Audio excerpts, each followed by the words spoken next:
Pakayos mo.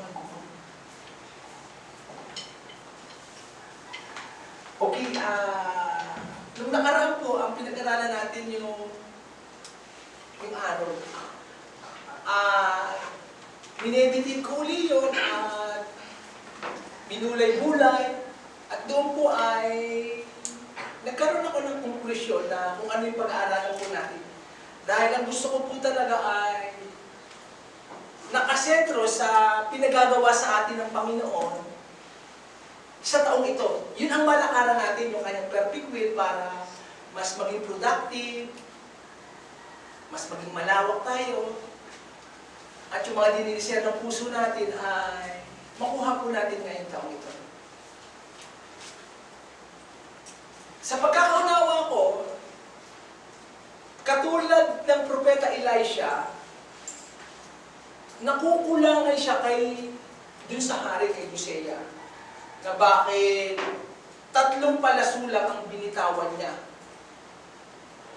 Hindi niya inubos yung lahat ng araw na nasa kanya. Na sana malulupig niya yung mga Assyrians, totally mawawipe out niya. Ibig sabihin, yung tagumpay na gagawin natin sa taong ito ay nakadetermina sa atin, wala sa Diyos. Minsan naghihintay tayo na Diyos ang gagawa sa atin, ang Diyos pala ang naghihintay sa atin. Kaya sa bawat isa po sa atin, nakukulangan pa ang Panginoon. Kailangan mas mag-exert pa tayo ng effort, ng planning, ng goal, lahat. Ng obedience natin, ng commitment natin, ng discipline, ng setting goal, para mas maging malawak yung maging ma-achieve natin sa taong ito.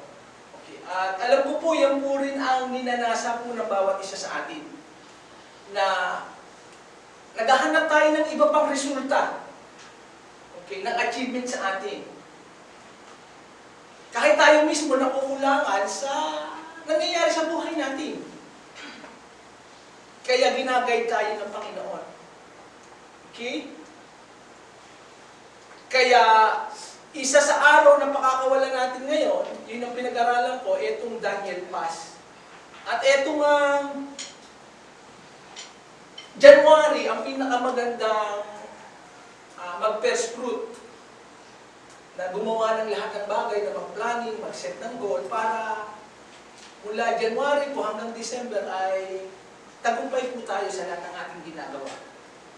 Okay? Kaya dito po ako nag-focus sa Daniel Pass. Okay, yan po yung pag-aaralan natin. Okay? Sige po, pag-aaralan natin. On the 3rd day of Cyrus, king of Persia, a revelation was given to Daniel, who was called Belteshazzar. Its message, the true, and it concerned a great war. The understanding of the message came to him in a vision. At that time, I, Daniel, mourned for 3 weeks. I ate no choice food, no meat or wine touched my lips, and I used no lotion at all until the 3 weeks were over. On the 24th of the day of the first month, as I was standing on the bank of the great river, the Tigris, I looked up, and therefore before me was a man dressed in linen, with a belt of fine gold from Upas around his waist. His body was like topaz, his face like lightning, his eyes like flaming torches, his arms and legs like the gleam of burnished bronze, and his voice like the sound of a multitude. I, Daniel, was the only one who saw the vision. Those who were with me did not see it. But such terror overwhelmed them that they fled and hid themselves. So I was left alone, gazing at this great vision. I had no strength left. My face turned deathly pale, and I was helpless. Then I heard him speaking. As I listened to him, I fell on a deep sleep, my face to the ground. touched me and set trembling on my hands and knees. He said, Daniel, you who are highly esteemed, consider careful the words I am about to speak to you, and stand up, for I have now been sent for you. And when he continued, do not be afraid, Daniel. Since the first day that you set your mind to gain understanding and to humble yourself before your God, your words were heard, and I have come in response to them. But the prince of the Persian kingdom resisted me for 21 days. Then Michael, one of the chief princes, came to help me because I was detained there with the king of Persia. Yan pa ba? Okay. Si Daniel po kasi nababasa siya ng Bible sa Lumang Tipan at sila po kasi ay kaptibihan sila kasi nga nasa pagsuway sila. May time ng time frame na sila ay lalaya. Naunawaan niya yun, yung revelation na yun. Ngayon, kahit pinangako yun ng Diyos, naunawaan ni Daniel, kailangan niyang mag-ayuno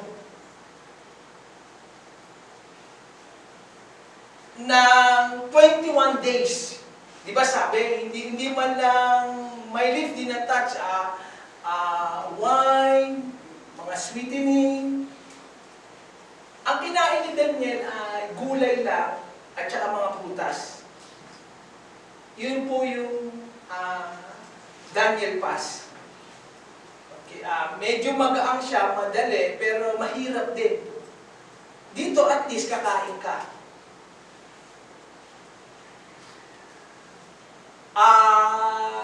Pinag-aralan ko rin po yung mga ibang churches sa Amerika, katulad kay Jensen Franklin. Every first month of January, o first month of the year, nagda-Daniel pa sila. Very successful. Kasi corporately, buong mga church, nagjo-join. Dito ay first time natin gagawin. Dahil gusto nga talaga natin mag-intensify yung ating tagumpay. Yung lalakaran natin sa taong ito, ngayong January, hinahanap natin ang mukha ng Panginoon. Kaya, ito po isang panawagan sa atin na kailangan ipaunawa na may presyong babayaran kung gusto nating ma-achieve yung mga nais natin. Kaya nga tinuturuan tayo ng Panginoon. Ito kasi ay self-denial. Okay? Hindi ka kakain ng kanin, ng mga matatamis, ng soft drinks, ng ice cream, ng kape, prutas lang, at saka gulay. Kasi sa preparation pa lang ng pagkain, mahabang oras na yan eh. Bilhin mo kung almusal, merienda, tanghalian, merienda, gabihan, tapos may gabi pa. Bilhin mo sa damit eh. Bilhin mo kung mamamalengke ka pa sa district, pupunta ka pa din sa dahil mura ang karne doon at saka marami kang effort. Ngayon, yung mga time na ilalagay mo roon ay ilalagay mo sa prayer at saka sa worship. Nahahanapin natin ang Diyos with all our hearts. Ngayon, kung gusto natin maging matagumpay, maging victorious, hindi napakadali kasi may digmaan nga eh. Katulad nga ng hari, di ba, si King Shea, nagpapanik siya, nininervyo siya, kinakabahan siya, kasi aatakihin siya ng Assyria. Sa ayaw niya at sa gusto, nandiyan ng kaaway, aatakihin siya. Kaya tinuruan siya ng propeta. Ikaw ang gagawa dyan, tuturuan lang kita, pero ikaw ang makikidigma eh. At depende sa response mo, yan lang ang magiging tagumpay mo.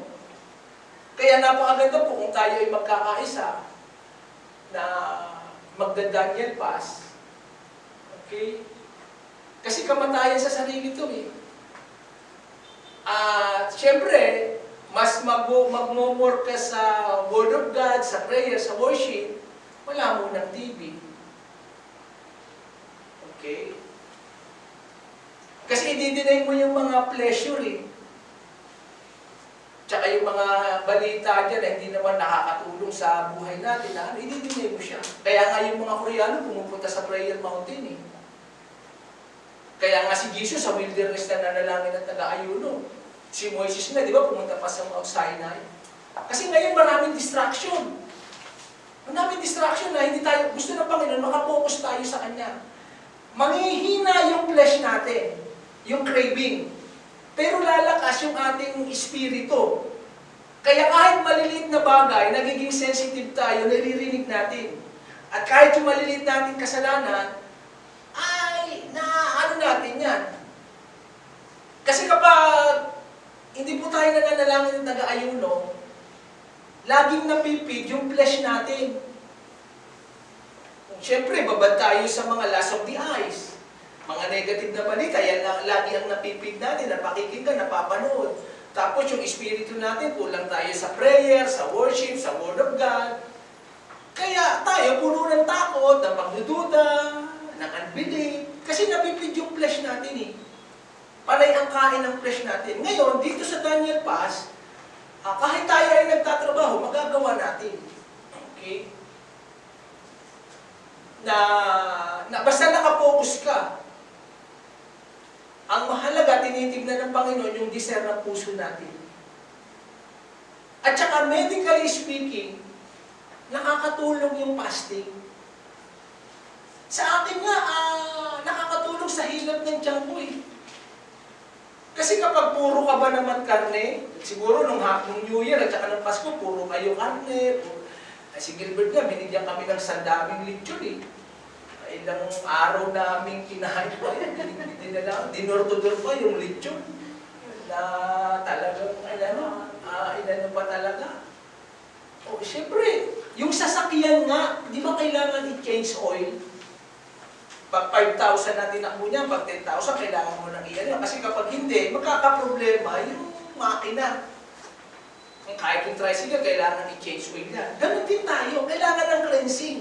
Kasi maraming kumapit na dyan, na kung ano-ano, mga junk food, mga chichirya, mga soft drinks.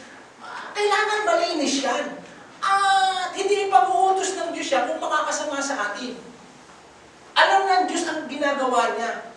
Ang kapasidad nga ng isang tao na hindi mamamatay, 40 days, pwede siya mag-fasting. Yun ang sukatan ng Diyos. Depende pa sa kalusugan niya. Siyempre, kailangan mo magpasuri sa doktor. Pag may sakit ka, siyempre, di mo kaya 40 days. At saka may specific na tao na kinakausap ang Diyos. Pero in the wisdom of God, dahil siyang lumikha sa atin, kakayanin ng isang tao ang 40 days. Etong Daniel Pass, medyo kakain ka pa eh. Siyempre, yung kakainin mo, gulay at saka prutas, mas dun sasayan. Imbis na kanin, brown rice pwede. Okay? Kaya nga dati, namigay ako ng daming brown rice, ngayon ko kailangan yung brown rice eh. Okay? Di ba? Yung mga sundalo, may general nga akong nag-seminar kami. Sabi niya, Pastor, dun sa saging lang, mas maganda pa nga yung saging kasi pag marayuma ka na, tsaka yung mahina na tubo, mga saging lang sa mga sundalo namin, madalian na, yun gusto namin, nilalaga lang yan. Siyempre, dun sa mundo, wala kang mapabibilhan. Paano ka makakasambay? Mga kamote lang at saka saging, mas malalakas pa yung katawan nila. Okay? At saka napakaganda ito, mga kabataan. Masanay na sa ganito eh. Kita niyo po si Daniel, basahin niyo yung chapter 1, nung pinili sila ng mga hari para turuan, i-train sila, bibigyan sila ng masasarap na pagkain, Sabi ni Daniel, kay Aspinas, yung head ng tagapamahala sa pagpili ng mga kabataan na magiging cream of the crop. Huwag niyo na po kami bigyan ng mga karne ng masasarap na pagkain. Gulay lang, tsaka tubig. Sabi naman, baka pagalitan ako ng hari. Baka ikamatay ko pa ito. Nakabilinan eh. Hindi, wag po kayo mag-alala. Subukan nyo kami sa 10 araw. Gulay lang at saka tubig. Aba, kinalabasan, mas lumusog sila, mas gumanda katawan nila, at 10 times better. Ang talino nila sa mga pantas, sa mga magicians, sa mga salamangkero, binigyan sila ng 10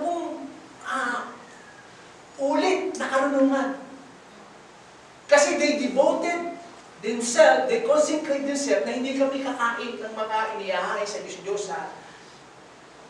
Bilib nga ako rito kay Daniel wala namang pastor na nagtulak sa kanya. Wala pa naman siya mga mensaheng ganito, pero siya mismo talaga, sa murang gulang niya, nag-mature siya. Kaya itong kailangan ng church natin yung maturity. Kaya bilib ako rito, kala Daniel, kay Joseph, mga walang pastor yan, malalayo sa magulang, mga captive yan.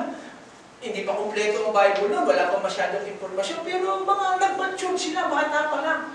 At dahil bata pa lang, nag-mature sila, very successful sila. Si Daniel, naging governor yan. Ilang hari ang dumaan sa kanya, siya yung counselor, tagapayo, nire-review niya, pinagagalitan niya mga hari.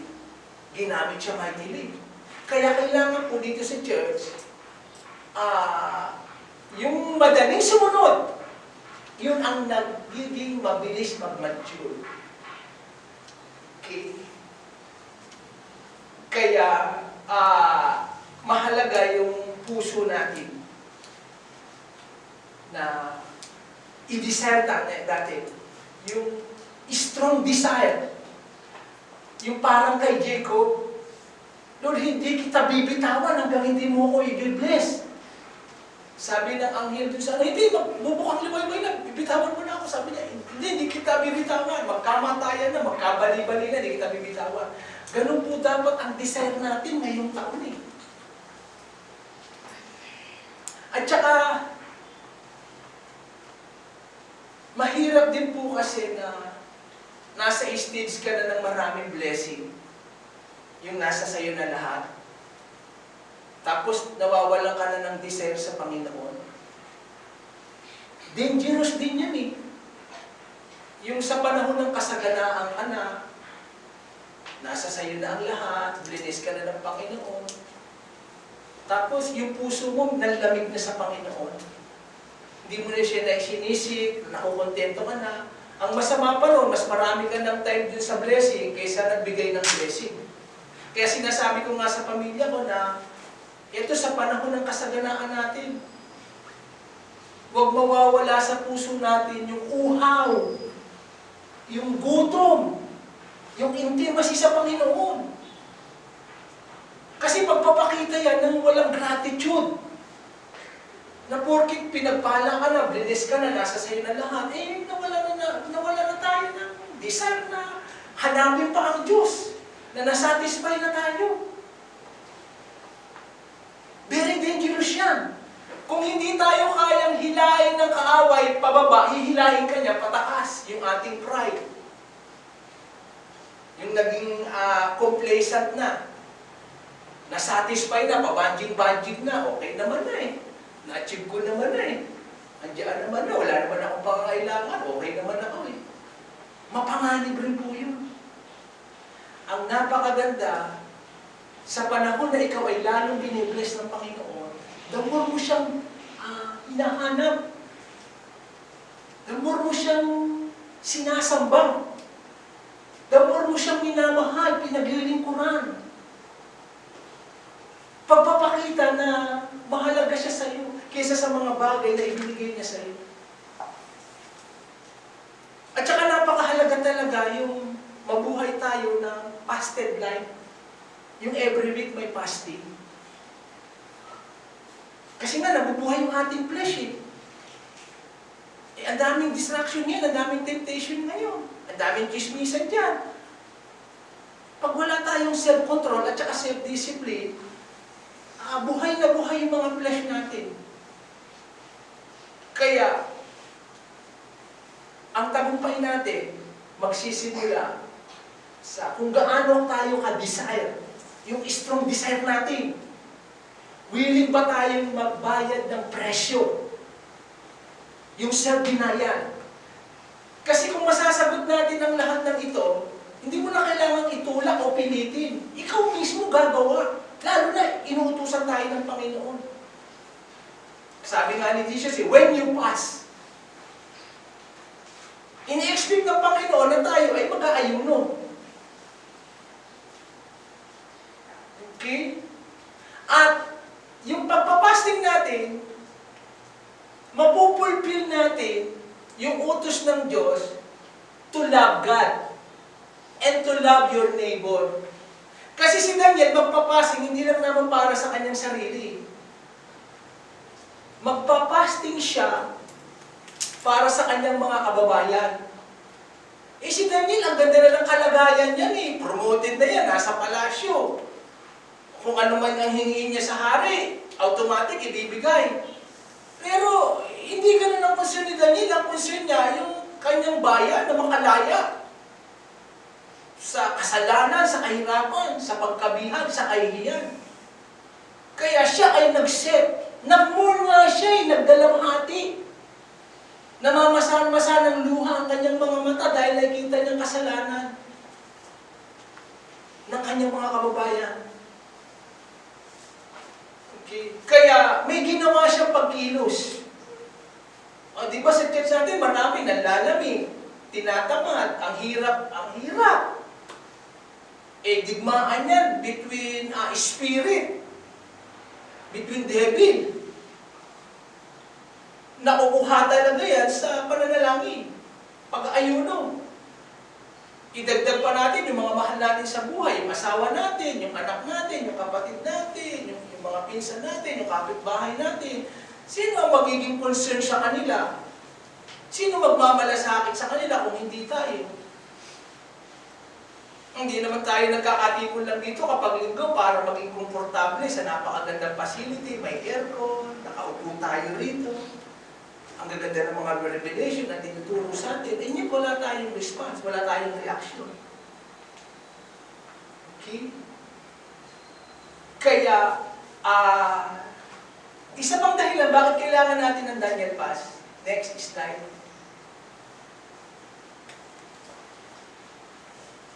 Sabi kasi, ipaki-rewind mo, Joy. Yes, sabi dito. Sabi ng Diyos kay, nag-Daniel Pass na 21 days. Nagpadala ang Diyos ng si Gabriel. Ano sabi niya? Do not be afraid, Daniel. Since the first day that you set your mind to gain understanding and humble yourself before God, your words were heard and have come in response to them. Sabi ni Gabriel, nung unang araw pa lang, since the very first day na nanalangin ka, nag-ayuno ka, nagpakumbaba ka, you humble yourself, narinig ka na ng Diyos. Kaya lang may pumigil sa akin.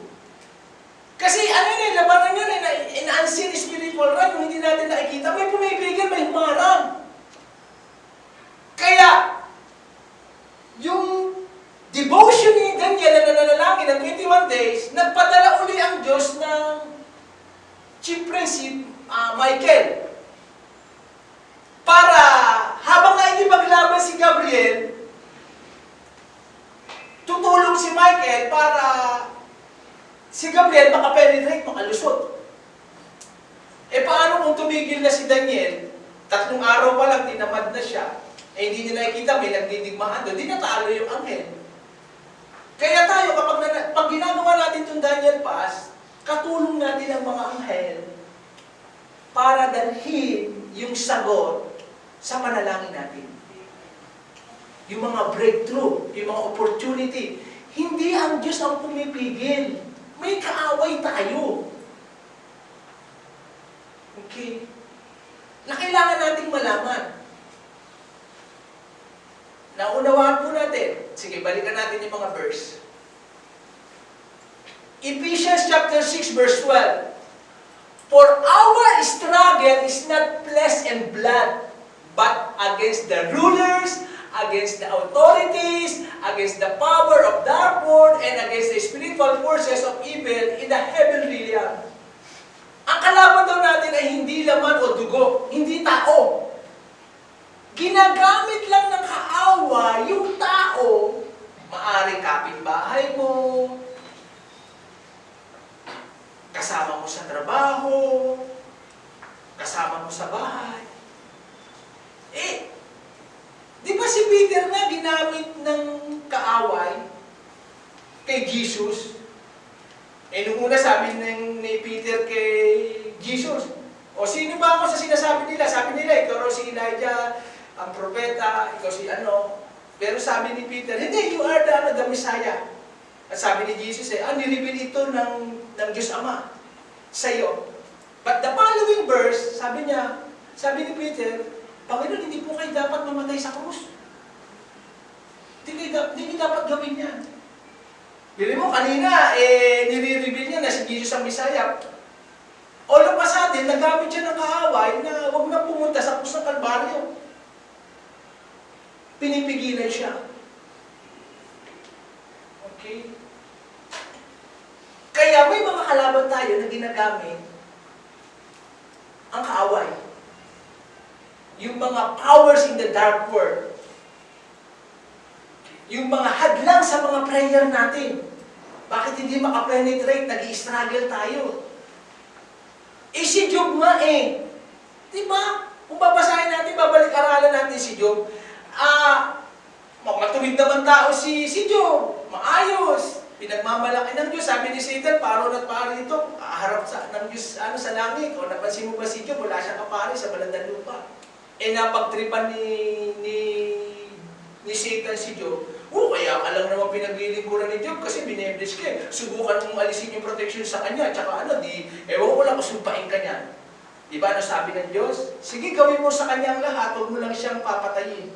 Naglagay ang Diyos ng boundary, ng limitasyon sa kakayahan ni Job. Wala namang ginagawa si Job. Matuwid naman siya. Pinagtripan siya ni Satan. Tapos inatake siya. Di ba katulad sa atin, kahit napakabait mo naman, wala ka, all of a sudden may attack sa iyo ang kaaway. Kasi galit mo nga sa atin ang kaaway. Ayaw niya tayong mapagpala, ayaw niya tayong lumago, ayaw niyang matanggap yung pangako ng Diyos, ayaw niyang masagot ang ating mga panalangin. He come to steal, to kill, and destroy. Sabi sa John chapter 10, verse 10. At yung struggle natin, sa ibang translation, sa King James, for we are not wrestled. Nakakita kayo ng wrestling? Di ba yung wrestling talagang binagamit lahat, yung talagang binabalibag, dinadaganan, tinatalunan, lahat ginagawa, talagang nagre-wrestling Ganun dapat ang pakikipaglaban natin sa kaaway. Yung nire-wrestle mo siya. Ang kinakaaway mo, yung espiritu na gumagamit kung sino man tao na yon. Kasi may demonic yun.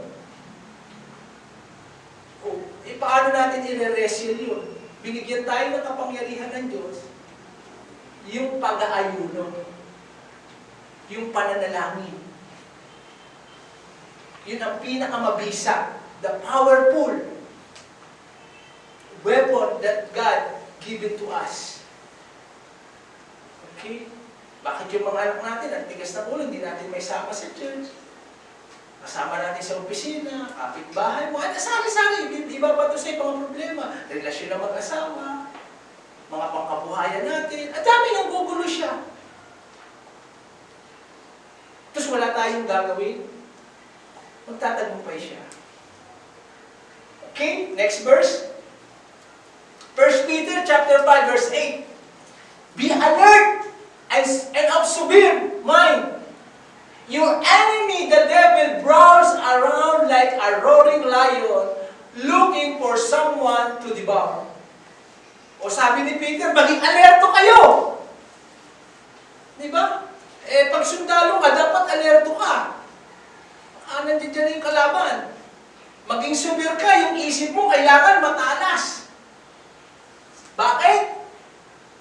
Dahil ang kalaban mo, yung demonyo, umuungol. Paikot-ikot. Naghahanap ng masisila. Kaya yung Kristiyano walang ginagawa, yun ang madaling masila ng kaaway. Sabi nga the empty mind is the devil's playground. Yung empty mind natin, yung tulala tayo, nalilito tayo, wala tayong mineditate, kaya doon pumapasok yung worry, yung suicidal, yung loneliness, yung discouragement, yung self-pity, self-insecurity. Inaatake niya yung ating kaisipan. Okay? Kaya kailangan tayo maging alerto. Yung kalaban natin. Okay? Pinipigilan niya tayo na dumating sa atin, kaya lang hinaharang niya. Next. Ephesians chapter 2, verse 2.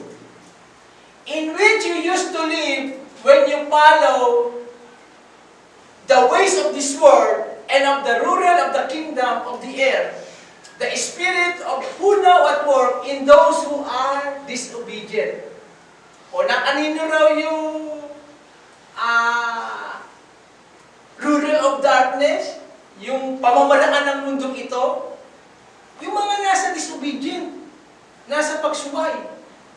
Kita niyo po mga kabataan ngayon, nagpa-party-party sa hotel, maya-maya may namamatay na, o nasangkot pa sila kung ano, daming ano. Mga disobedient eh. Mga nabuhay sa kadiliman. Kaya kailangan natin sumunod sa paglakad natin sa Panginoon. Okay? Yan ang isang purpose, kaya tayo magda-Daniel Pass. Didigmain natin yung mga espiritu na yan na pumipigil sa church kung bakit hindi maka-breakthrough. Okay? Yung mga blessing. Ngayon, para mapunta sa atin yun, kailangan tayong makidigma. At yung pumupunta lang sa digmaan, at yung nakikidigma, yun ang mga nagmamature na Kristiyano. Pero yung hindi pa nagmamature, yun pa yung mga alagain, pinapampers. Pero yung mga nagmamature na Kristiyano, sila yung nakikipagdigma. Sila yung gusto ng prayer and fasting. Sila yung gusto ng warfare. Pag gusto manatiling baby Christian, ganoon lang. Kaya kailangan po tayo ay mag-mature. Dahil sa ayaw at sa gusto natin, inaatake tayo ng kaaway. Okay? At saka tignan natin personally yung kalagayan natin.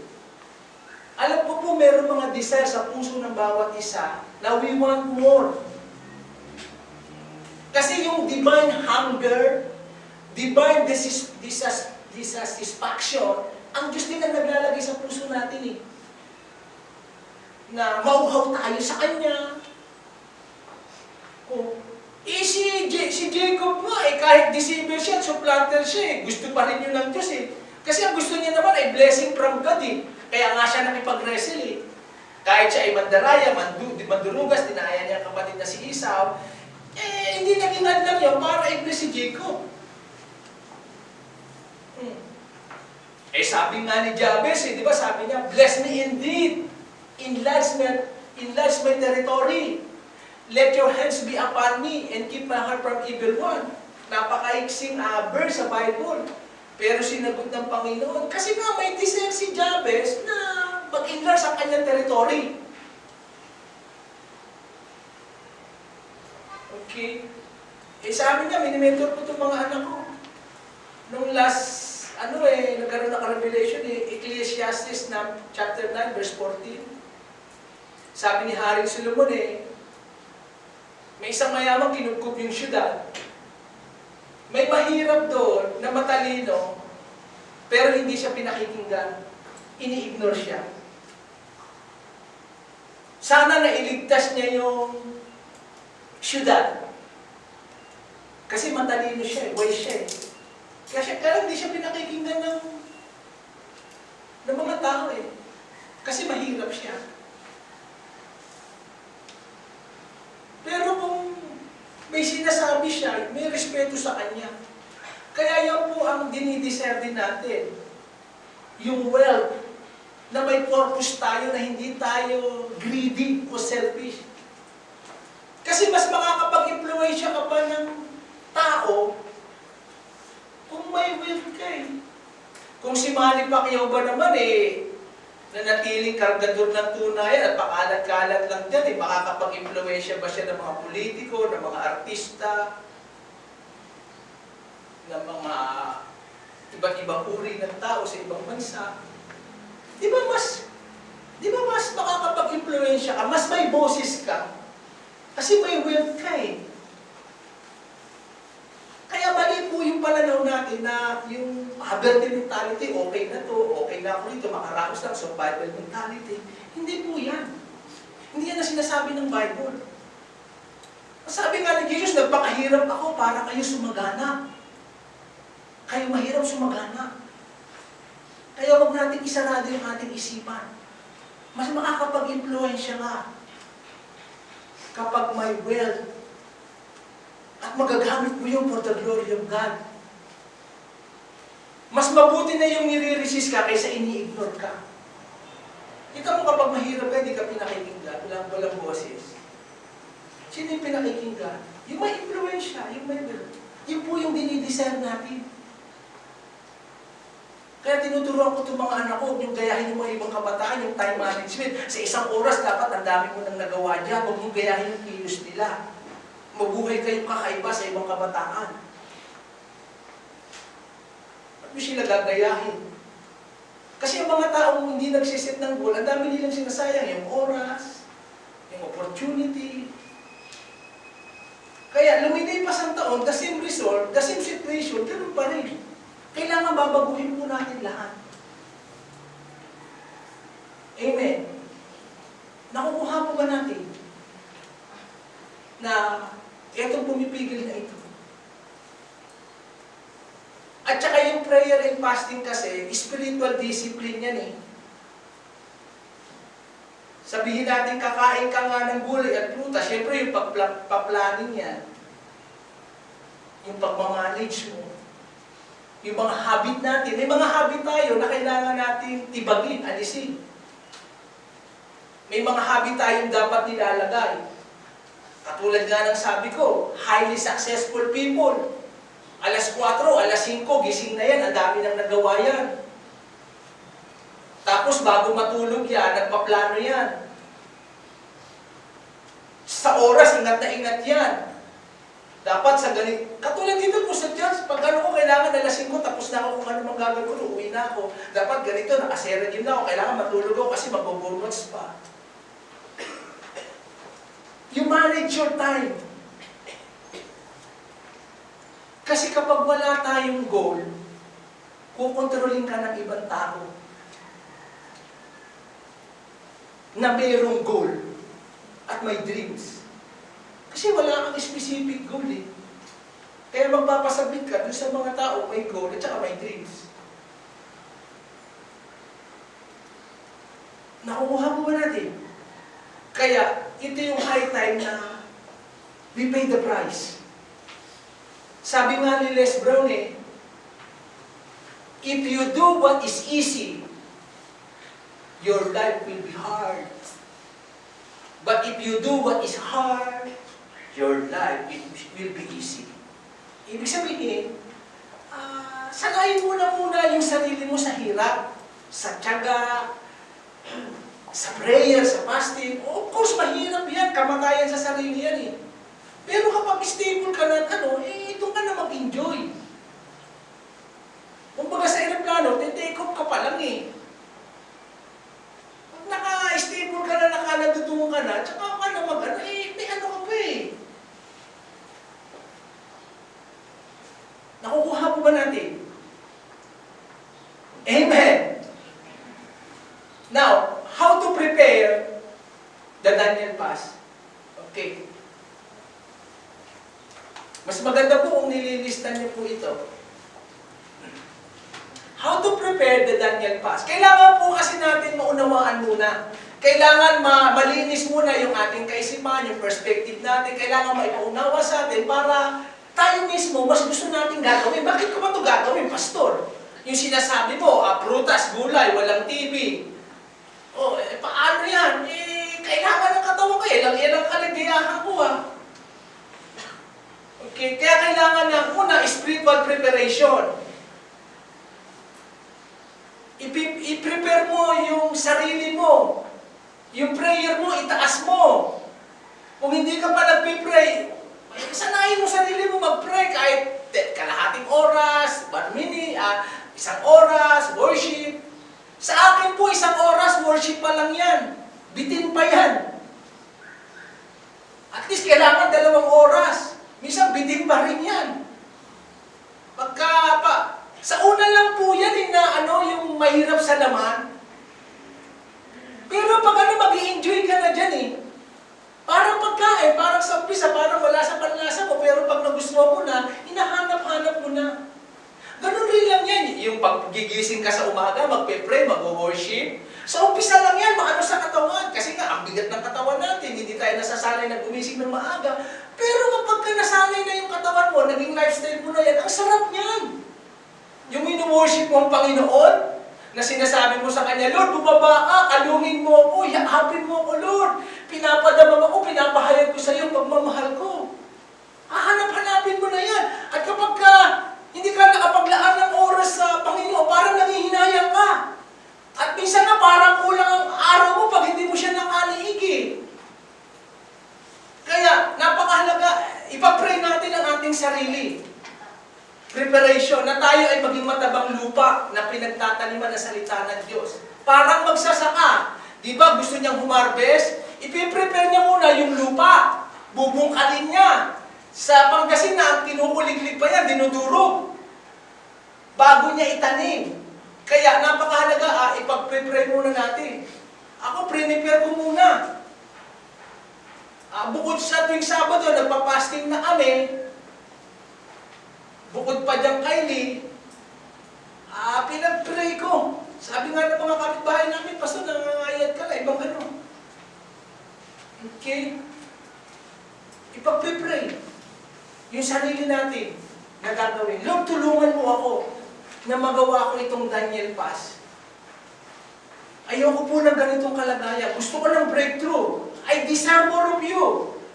Lord, gusto kong maging katulad kay Jacob na mabless ako. Gusto ko katulad ni Jabez, you enlarge my territory. Sabihin mo lahat sa Panginoon, narinig ka niya. Okay? Number 2, study the verses on fasting. Kaysa yung inaabangan natin, yung kung ano na nangyari nung kay Dasera case. Kahit ako kinausap ng Panginoon, huwag mo na susubaybayan yan. Kahit matuklasan mo kung sino nakapatay dyan, may natulong mo sa kabuhayan mo yan.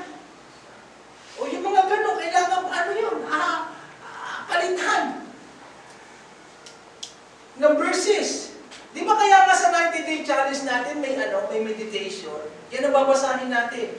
Kasi the more na nagkakaroon tayo ng informasyon, nalalaman natin, naunawaan natin, nagkakaroon tayo ng eagerness na gawin. Sinulat ko na po dyan, isulat nyo na lang po, pag-aralan ninyo. Study sa mga verses ng fasting. Anyway, pag-aaralan po natin yan sa mga susunod na linggo. Dito po tayo magpo-focus. Mahirap kasing naghahanap pa tayo ng magandang teaching o revelation. Kung ito ang pinagagawa sa atin ng Diyos, hindi pa natin nagagawa. Alam ka naman, uutusan tayo ng Diyos. Ito pa nga anak na pinagagawa ko sa iyo, first fruit, tsaka fasting, hindi mo pa magawa. Gusto mo, another revelation na naman.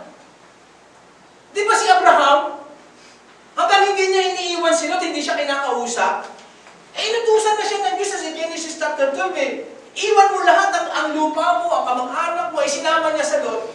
Hanggang hindi niya hinihiwalayan si Lot, hindi siya kinausap ng Diyos. Pero nung hiniwalayan niya si Lot, kasi nagtalo-talo sila, maghiwalay tayo, kung saan ka pumili, doon ako, doon ka. Nung naghiwalay sila ng Lot, automatic, kinausap siya ng Diyos at pinangakuan siya ng Diyos, sige, sasamahan kita, I will lead you, pararamihin ko yung lupain mo, yung lahi mo, I am sure your great exceedingly reward. Kaya, hindi tayo uutusan ng Diyos ng iba pang bagay o pagagawin ng ibang bagay kung eto pa lang na pinagagawa, hindi pa natin nagagawa. Parang sa eskwelahan. Hindi ka pa nga nakakapasa sa mga subject mo ng high school, gusto mo na college. Hindi mo pa nga nakukumpleto yung requirement mo sa elementary, gusto mo na high school. Tapusin mo muna yung curriculum mo rito. Yung mga pinagagawa sa'yo. Ganon din po sa atin. Huwag tayong mag-expect na, more revelation na naman, more teaching na naman. Hindi nyo pa nga nagagawa ito Gawin nyo ito. Bago ka ko yung tuturuan. Okay? Kaya yun ang isasama natin sa natin, Lord, lagyan mo ang puso ko ng pray. Lord, ako mag-desire. Lord, tulungan mo akong mahalin ka. Lord, tulungan mo ako na mahalin ko ang salita mo. Ipag-pray natin ang ating sarili. Amen. Pag-aralan mo natin yan, mga verses sa fasting. Okay, next. Use a journal or a notebook. Di ba, ano lagi dala ng konduktor? Ha? Ano po lagi dala ng konduktor? Ano lagi dala ng sabungero? O yung papataya sa waiting, ano lagi dala niyan? Ha? Ha? O yung Kristiyano, ano ba dapat lagi dala? O use a journal or notebook, isulat mo. Kasi sa prayer and fasting, hindi lang naman ikaw ang magsasalita, kakausapin ka rin ng Diyos. Eh kung puro, hindi, alam ko na yan, Lord eh. Eh kung kay Moises nga, pinasulat ng Diyos yung Ten Commandments eh. O diba?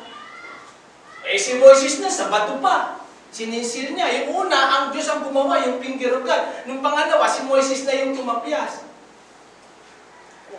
Kaya, kailangan natin ng journal na, Lord, ito na yung nabasa ko, ito yung, isulat nyo. Number 4, ang ganda po nito, write down prayer request.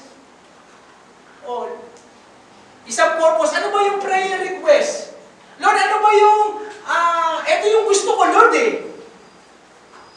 Lord, gusto ko mag-breakthrough sa finances. Lord, gusto ko, Lord, na etong taon, mabayaran ko na yung mga utang ko. Lord, gusto ko makapagbukas ako ng bagong pagkakitaan. Lord, gusto ko madala ko yung asawa ko sa Panginoon. Lord, yung mga anak ko, isulat po natin lahat. Di ba sasabi sa Psalms 37 verse 4, desire yourself in the Lord, delight yourself in the Lord, and He will give the desire. Sumagot Oh. Kasi, nilista mo kung anong araw mo hiningi. Tapos, sumagot. O, kapag sinagot po yung mga prayer request ninyo, magpatotoo po kayo rito para mag-glorify ang Panginoon. At ma-build up yung pananampalataya ng ibang tao, ng mga kapatiran. Kasi sabi sa Revelation, you defeat the enemy by the words of your testimony and by the blood of the Lamb. Ipatotoo po natin. Di ba ang sabi? Hindi ka binibigyan kasi hindi ka nanghihingi. Sabi sa James, chapter 1. At humingi ka man, mali motibo mo. Kaya nga may paanyaya ang Diyos eh. Sabi ni Jesus, humingi ka! Ikaw ay bibigyan! Kumato ka! Ikaw ay pagbubuksan! Humanap ka! Ikaw ay makakasumpong! At saka may purpose tayo, specific, kung bakit ka magda-Daniel fast. Specific to Lord. Maaring kagalingan mo, kalusugan mo, maaring negosyo, maaring breakthrough. May specific. Kasi si Bartimeo nga, sigaw ng sigaw eh. Di ba sabi niya, Jesus, have mercy on me! Jesus, anak ni David! Maawa ka sa akin! Sabi ng mga anak, huwag ka maingay! Distraction ka mo niya. Lalo siya sumigaw. Jesus, have mercy on me! Si Jesus, ang daming gagawin, ang daming pupuntahan, he stood still. Tumigil siya. At ang sabi niya, halika, pinatawag. Eh nung nasa harapan niya na si Bartimeo, ang sabi ni Jesus, ano gusto mong gawin ko sa'yo? Pwedeng sabihin ni Bartimeo, Lord, always ba bulag ako? Di ba nakikita bulag ako? Bulag ka rin ba? Eh bakit pa tinanong ni Jesus? What do you want me to do for you? Ano ang gusto mong gawin ko sa'yo? Ano sabi ni Bartimeo? I want to receive my sight. Gusto ko pong makakita. Immediately si Bartimeo nakakita. Kaya mahalaga yan. Yung prayer request. Okay, tama naman ang purpose mo. Prayer request. Meron ba mahirap sa Diyos? Kinalulugod niya nga tayo ay sumagana. He delight in the wealth and the prosperity of His children. Hingi mo sa Panginoon. Okay? Sa amin po kami mag-prayer and fasting para dito sa church magkaroon ng revival. Kasi dami natin mga kapatid na nalalamig. Nawawala na yung takot sa Panginoon. At very dangerous po yun. Eh paano kung datnang ka ng Panginoon? Para kang yung police virgin. Nawala ka ng ilawan. kalagayang nanlalamig sila. Nawala na ang takot sa Panginoon. Eh, katwiran ba sa Panginoon niya? Kasi ang dami ko pong ginagawa, Lord eh. Tsaka ka na muna pag wala na akong gagawin. Tsaka ka na pagka nakauna ako dito sa kinalalagyan ko. Eh, di ba naman nawala na yung takot sa Diyos? Eh, kasama sa Ten Commandments yan eh. Honor! Honor the Sabbath day! Igalang mo! Tsaka wala sinabi ang Diyos kapag ayos na buhay mo, tsaka ka lumapit sa akin. Kaya nga maayos ang buhay mo kapag kasama mo ko. Because apart from me, you can do nothing. Kaya kasama po yan sa Daniel Pass na niluluhod. Okay? And then, find a prayer partner. Tayo. Kunyari, sila Kuya Pablo, gusto talagang gawin yung Daniel Pass. Kailangan natin na magpalakasan. Kasi aatake ang kaaway. Kita niyo po kay Daniel, balikan natin si Daniel. Nung nag-prayer and fasting si Daniel, nakita ng demonyo. Di ba? Nakita niya. Nagpe-prayer and fasting si Daniel, nakakaintindi ito, nakakaunawa ito. Pipigilan ko yung hinihingi niya. Inutusan kagad ni Satan, yung King of Persia. O pigilan yung sagot ng Diyos, harangin niya, huwag mamaya makapenetrate. Kaya, sa araw na tinalaga natin, ang puso at isipan natin na manalangin, nakikita yan ng kaaway. Nakikita yan ng anghel, nakikita yan ng Diyos. Kaya nga sabi, Christianity is not a playground. It is a battleground. Ito ay digmaan. Sa ayaw, gusto mo nandiyan ang kaway para manggulo, magwasak, to divide, to conquer, to steal, to destroy. Amen. Kaya kailangan natin ng partner. Eh kung si Jesus nga, banal na, anointed na, sinama niya si Peter, James, at saka yung yung inner circle niya sa Gethsemane. Ang Gethsemane, ang ibig sabihin, pressing, yung pipigain siya. Na alam ni Jesus na ipapako siya, yung paghihirap na daranasin niya. Di ba nasabi ni Jesus? Hindi ba kayo? Baka papuyat kahit ako isang oras para manalangin, nakasama ko. Eh kung si Jesus, kailangan niya ng human help. He lived a holy life, anointed, walang kasalanan, malinis, spotless, pero kailangan niya ng katulong rin eh. Hindi niya ba ako makasama na manalangin? Ba't natutulog kayo dyan? Di ba kayo makapanalangin, makapagpuyat ng isang oras? The Spirit is willing, but the flesh is weak. Pili mo si Jesus, kailangan niya ng prayer partner. How much more po tayo? Kaya kailangan tayo, pag gagawin natin, tayo magtutulungan. Oh Lord, nagpe-prayer and fast, sila Kuya Pablo, sila Ate Josie, tulungan mo sila, oh God, ganyan. Mag-ian talaga tayo, talagang mag-intensify tayo sa prayer. Dapat nga po, manggigil tayo eh, talagang magalit tayo eh. Ang tagal na tayong pinagnanakawan ng kaaway. Ang tagal na tayong niloloko. Ang tagal na tayong ginagaya. Dapat po, ganun tayong magigil. Kabangis. Nabawiin yung mga nawala. Ma-restore. Maibalik sa atin. Amen? Nagkakaintindihan na po ba? Okay, physical preparation. Okay, number 1, easy into a fast.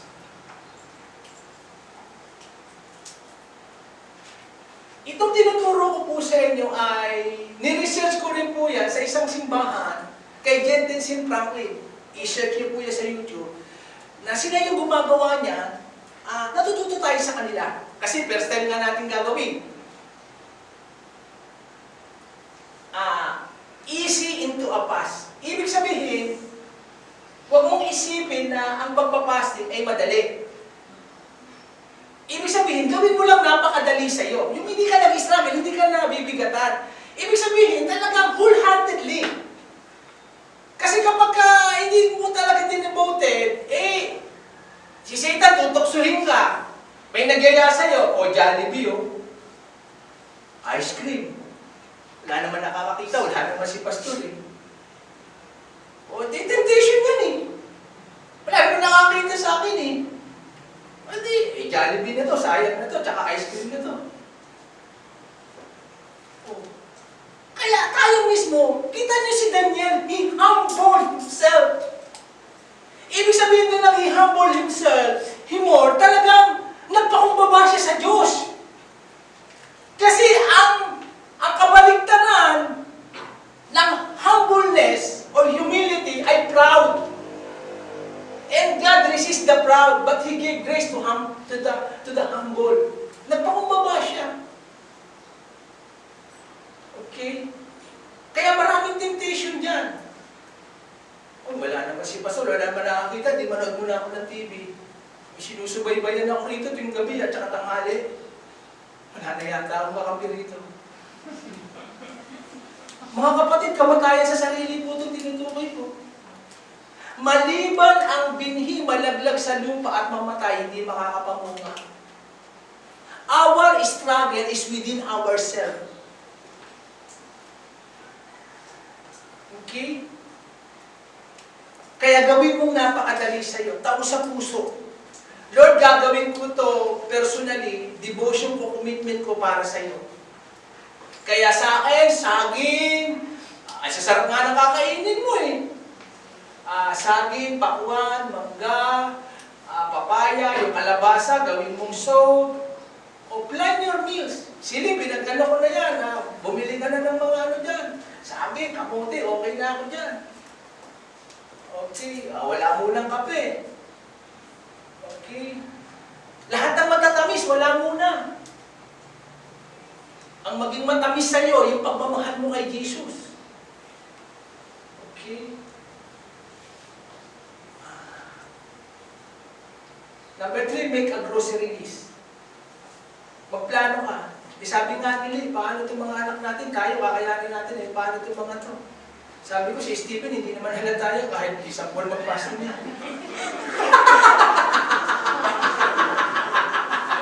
Diba? Baka patok siya, tatawag yan doon sa hungry fasting. Hindi naman ako nakikita ng nanay ko, tsaka tatay ko.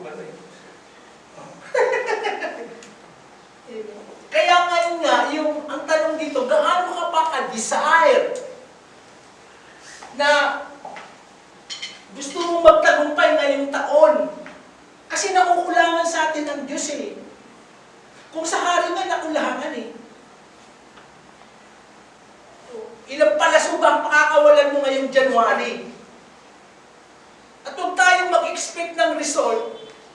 Di ba sabi nga para makatanggap ka ng mga bagay na hindi mo pa natatanggap, gumawa ka ng mga bagay na hindi mo pa nagagawa. Uulitin ko po, dadahan-dahanin ko. Para makatanggap ka ng mga bagay na hindi mo pa natatanggap sa buong buhay mo, gumawa ka ngayon ng mga bagay na hindi mo pa nagagawa. Kaya itong 21-day fasting, hindi pa natin ito nagagawa. Ngayon natin gagawin. Amen? Make a grocery list. Kapag may mga katanungan pa kayo, magtanong kayo kay Lee, magtanong kayo sa akin. Okay? And then, prepare food ahead of time.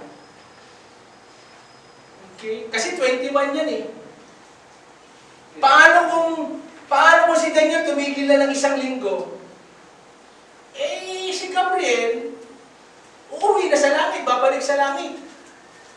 Tumigil ka na Daniel eh. Pero sabi niya, di ba sabi ni Gabriel nung habang nananalayan ka dyan, nag-ayunin ng 21 days, nakalusot ako. Si Michael, pinadala ng Diyos. Kaya, kapag gagawin natin ito, biruin mo, no? Pag gagawin natin itong Daniel Pass, may katulong ka, yung mga anghel i-mobilize ng Diyos. Ipapadala ng Diyos. Nung pumunta kayo rito, hindi nyo alam, may kasama kayong anghel. Lalo na ngayon, magda-Daniel Pass, kaya i-mobilize siya ng Diyos. Lalo na, corporate tayo, nagkaisa tayo. Nung panahon nga ni Jehoshaphat at saka nung hari sa Nineveh, pati hayop nila, pinag-fasting nila O pasensya na kayong mga aso, mga dugi fasting din kayo. O nasanay kayo sa binibilang, ngayon gulay at prutas din kayo. Unang-unang panahon, nagdadamit pa nga silang saklo. Kita mo si Daniel, wala daw siyang lotion. Talagang devotedly, heartedly. Okay? Kaya, ang tanong nga rito, gaano naka-desire na makakita tayo ng resulta sa buhay natin, sa pamilya natin, sa church natin, ng pagbabago. Kaya gagawin natin ito. Hallelujah. At nung ginawa ito ni Daniel, 10 times better. Kaya alam ko po yung mga kabataan dito sa sanctuary, mas magiging matalino at marunong kaysa sa ibang kabataan dyan. Palakpakan natin ang Panginoon.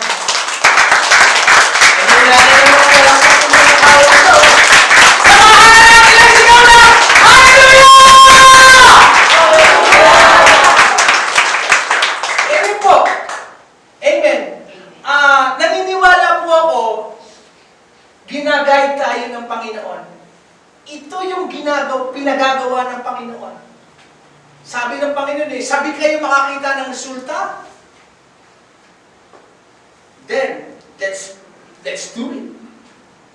Mag-partner tayo. Gawin yung pinagagawa ko. Kaya kami, prepare ko na itong asawa ko, yung mga anak ko sa devotion namin. O kayo, handa pa kayo? Handa ba kayo rito? Kasi pwede kayong umuo, pero pag yan, nagtatago kayo. Jollibee kayo dyan, tsaka mag-ice cream kayo. Ibayaran mo muna yung presyo. At mamanghain ka ng Diyos sa resulta. This year. Baka etong taon na to, yung matagal mo nang hinihingi, ngayon sagutin ng Panginoon. Hello! Kung magka-Daniel Paz ka mga kapatid, baka yung breakthrough hinahanap mo, eto na yung time. Nagsalubong. At minangha ka ng Panginoon. Eto na anak. Yung puso mo lang inaayos ko. Kumbaga sa antena, para maayos. Inaayos muna tayo ng Panginoon. Madali na lang ibigay yung mga blessing, yung mga sagot sa panalangin. Kasi kapag ginawa natin sa sarili natin kalakasan, sasabihin natin, nagawa ko naman pala, Panginoon, kahit wala ka magiging proud tayo. Gusto ng Panginoon, maging humble tayo. Na lahat ng tagumpay, lahat ng nakuha natin, by the grace of God. At siya ang mapapaburihan at siya ang maluluwalhati. Amen! Tumayo po tayong lahat. Hallelujah. Let's welcome the presence of God.